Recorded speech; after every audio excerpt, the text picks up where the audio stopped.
empresa MECO duplicó sus ingresos por contratos que ganó en el CONAVI y también en la Comisión Nacional de Emergencias. Precisamente uno de estos contratos fue lo que provocó la destitución del ahora exministro de Obras Públicas y Transportes, Luis Amador. Se van a revisar el resto de los contratos. Cristina Hidalgo con la información a continuación. Buenas noches, Cristina, adelante.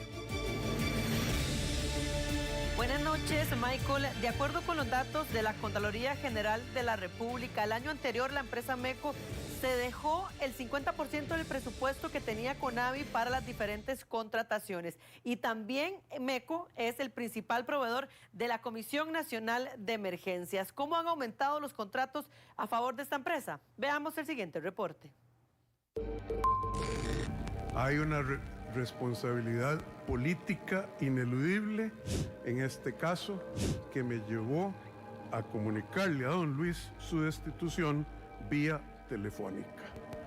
Las dudas de una contratación a cargo de la Comisión Nacional de Emergencias para reparar la pista de aterrizaje del aeropuerto Daniel Oduber en Liberia le costaron el puesto a Luis Amador, ministro de Obras Públicas y Transportes. Dudas que la empresa Pedregal, quien también participaba en el concurso, denunció desde finales del año anterior, antes de que se concretara la adjudicación.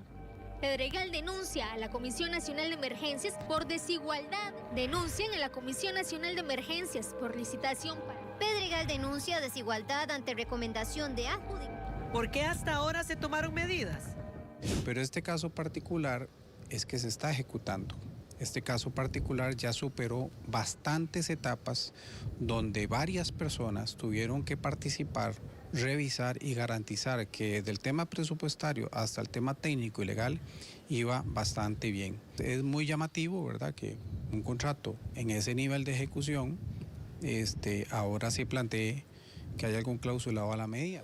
La denuncia indica que pudo existir un contrato a la medida para que MECO ganara la licitación, pese a cobrar 912 millones de colones más. La misma denuncia, pero en instituciones distintas, hizo Pedregal en el año 2022.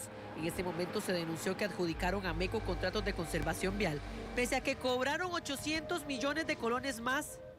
Sí, nos hubieran adjudicado, que es lo correcto, porque era el menor precio, y eso incluso la gente del CONAVI lo había externado, de que iban a adjudicar al menor precio, el Estado o el país, o sea, todos nosotros, nos hubiéramos ahorrado 800 millones en comparación con lo que adjudicaron al final. ¿Qué respondió el mandatario en ese momento? ¿La administración o CONAVI? CONAVI. Ah, bueno, porque mantengamos las cositas separadas, ¿verdad? Sí. Esto es CONAVI. Acuérdense que nosotros tenemos un proyecto de ley para cerrar eso y poderle pedir cuentas al ministro. Pero bueno, adelante. Lejos de tomar medidas, el presidente de la República se desligó por completo de la actuación del CONAVI, donde MECO logró ganar la mayoría de los contratos. No existe para ninguna empresa ningún impedimento ni legal, ni técnico para poder participar en las nuevas contrataciones de CONAVI. Entonces, mientras que no haya hacia esta dirección ejecutiva una orden directa de un juez o de la Contraloría, pues seguiremos en la línea de la legalidad. Y la línea de la legalidad es dejar participar a todas las empresas. De acuerdo con los datos, en cuestión de un año, MECO duplicó sus ingresos por contratos que ganó en el CONAVI y la Comisión Nacional de Emergencias. Veamos. Mientras que en el año 2022 recibió 11.104 millones de colones por contratos ganados en CONAVI y la CNE, en el 2023 los ingresos recibidos aumentaron a 21.298 millones de colones. MECO se convirtió en el principal proveedor de ambas entidades. En el 2023 se le adjudicó la mitad del presupuesto de CONAVI y el 12,3% del presupuesto de la comisión. La empresa defiende los procesos de licitación adjudicados e indica que todos han sido transparentes, mientras que en Pedregal celebran que sus denuncias ahora tengan eco. Lo cierto del caso es que la licitación para la reparación de la pista de aterrizaje del aeropuerto Daniel Oduber ya es parte incluso desde enero pasado de una investigación en la Fiscalía y ahora se convirtió en el argumento para destituir a Luis Amador. El presidente aduce un tema de responsabilidad política, pero ciertamente hay otros jerarcas que han tenido, no sé si en esa magnitud, si es más o menor, unas responsabilidades políticas importantes y no han salido de su puesto. A mí lo que me parece que sí es una de las razones, quizá de mayor peso, es que don Luis Amador había dicho quizá de manera muy prematura que él tenía interés en aspirar por la presidencia. En política existe una máxima en la que dice que prácticamente cualquier persona que saque la cabeza muy posiblemente va a ser cortada.